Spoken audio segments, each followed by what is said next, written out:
So for the next few minutes, I'm just going to talk to you about the creative business. I'm going to show you some of our work, Art Center.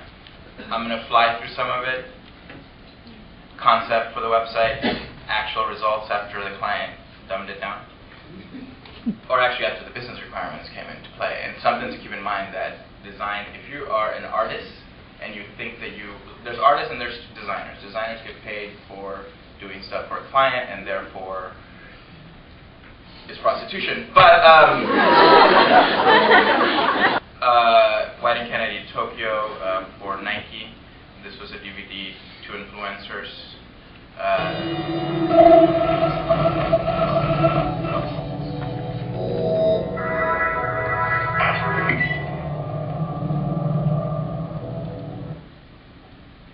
That's a short piece from the intro.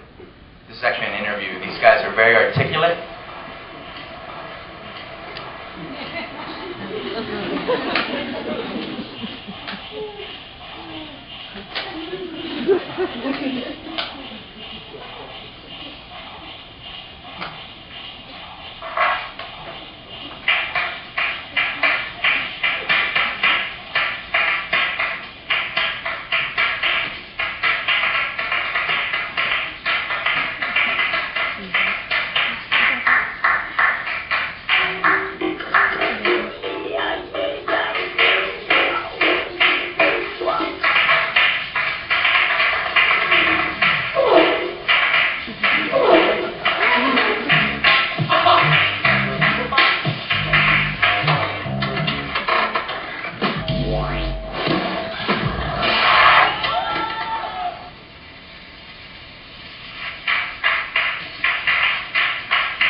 That's what happens when you get DV footage with somebody that doesn't say anything and you have to put it on a DVD. But you can see they're very talented with those things.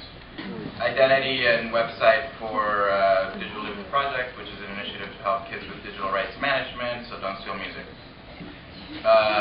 Virgin Atlantic, how do you convince somebody to spend $10,000 to go from LA to London? You show them that they have a bar and you can drink. And that you can get a massage. Jesus, let's go to the flight.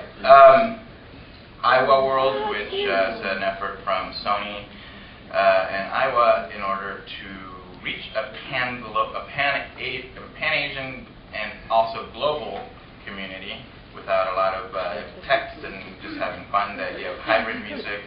You can actually mix your different characters there that you see. Sony Connect, the competitor to iPod, the idea of capturing and expressing the joy of music throughout your life. You can see the different vignettes from her life in there. The project here for Nike is how do you get the Chinese to play casual sports? They don't have a culture of casual sports. If you play sports, the government took you, put you in the Olympics. So these are explorations for a recent campaign. This is the final result. It was a combination of MySpace meets YouTube meets something else. And you can go and post your stories about your sports experiences. What I want to talk about, though, in the context of China, is that the world is becoming smaller, and creative people are usually at the forefront of going to these worlds, not as missionaries, but specifically as the pawns of commerce in order to propagate consumerism. These are people working on the Nike account.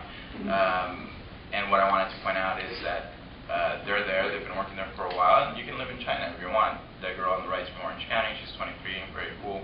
Guy on the left is from San Diego, he's 24. And you can buy a $10 Rolex, which brings us to intellectual property. How do you actually control in a global environment what you create? And however, more importantly is, if we can manufacture things fairly inexpensively in Asia, etc., what is valuable from our contributions here as Americans? A hint is what we do here and what you guys are going to be doing with your careers. Talk briefly about art. You mentioned that I had an art gallery. Yes. The idea of how does digital technology actually begin to come into the fray. You don't. Who raise your hand again make art too. It's good. This is actually one of my favorite artists that we represent. His name is Osman Khan. He was a programmer before he became an artist. He went to UCLA to their DMA program. And what you saw there was actually a still life, and it was moving. You see the paintings. In this case, there was a computer processing the image and actually leaving a trace of what was there. And as you pick up the food and you eat it during the opening or during the event, it actually remains, the table goes white because there's nothing on it anymore. So it's really cool.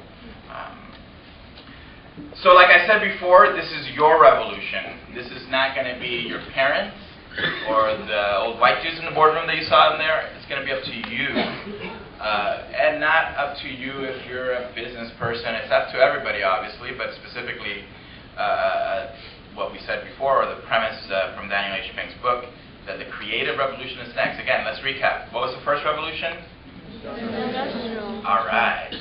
What was the second? Information. And what's the third going to be? Creative. Yay.